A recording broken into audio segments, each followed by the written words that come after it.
Hi guys, for today's video magluluto tayo ng pork binagoongan. And ayan, pinapry na natin yung ating mga talong. Nauna ko nang i-fry yung ating mga pork. Ayan, kasi gusto ko yung medyo crispy. Kaya ayan.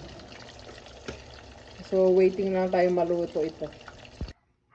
Mag-start na tayo. Yung kawaling pinaggamitan natin ng pagpiprito, yun na rin yung gagamitin natin, hindi na natin huhugasan. And yung oil din na ginamit natin pamprito, yun na rin ang panggigisa natin. Yan natin konti. Yan.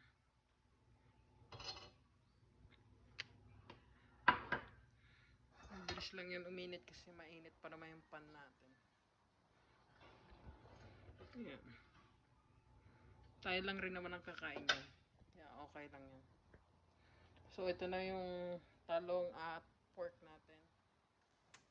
Sasabay-sabay na natin paggisa tong sile, sibuyas, kamatis, bawang. Yan, sabay-sabay na yan. Kasi sabay-sabay din naman yan maluluto. Gigisa lang natin ng ayos. Dapat hindi ako maglalagay ng sili, kaya lang nakita ko yung sili namin pasira na, kaya nilagay ko na. And masarap din yung may konting anghang. Isang piraso lang naman yan, di ko nga alam kung aanghang yan eh. So, gisa-gisa muna tayo. So, ganyan na itsura ng ginigisa natin guys. So, isasabay na natin sa paglagay yung bagoong natin. Ayan, ito yung gagamitin ng bagoong. Yung medyo spicy rin kasi ito na yung available. Ito, naiwan pa to nila Yaya dito nung umuwi sila. So, iniwan talaga nila. Kaya ayan, paubos na. Lagi kong ginagamit. Masarap. So, ayan, lalagyan na natin to bago natin ilagay yung pork. So, ayan na ang itsura guys. Para lang tayo nagigisa ng bagoong. Ito ay version ko. Iba't iba tayo ng version. Bahala kayo.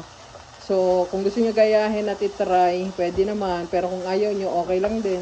Basta ito version ko. And kami lang naman kakain ito. Pag di masarap, edi hindi. Pag masarap, edi yay! Char. So, ilalagay na natin yung pork. So, ayan guys, na-incorporate na natin yung pork sa ginigisa natin. Napalaki yung gayat ko sa mga pork. Supposed to be dapat maliliit yan. Yung pang menudo cut. Kaya lang tinamad na ako. Kaya ayan. Yempo kasi yan. So, kinat ko ng ganyan kalalaki.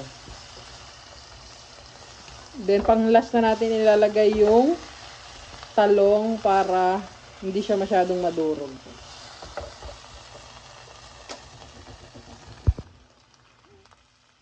So, ayan guys, nalagay ko na yung talong. Nalagyan ko rin na rin ng paminta yan.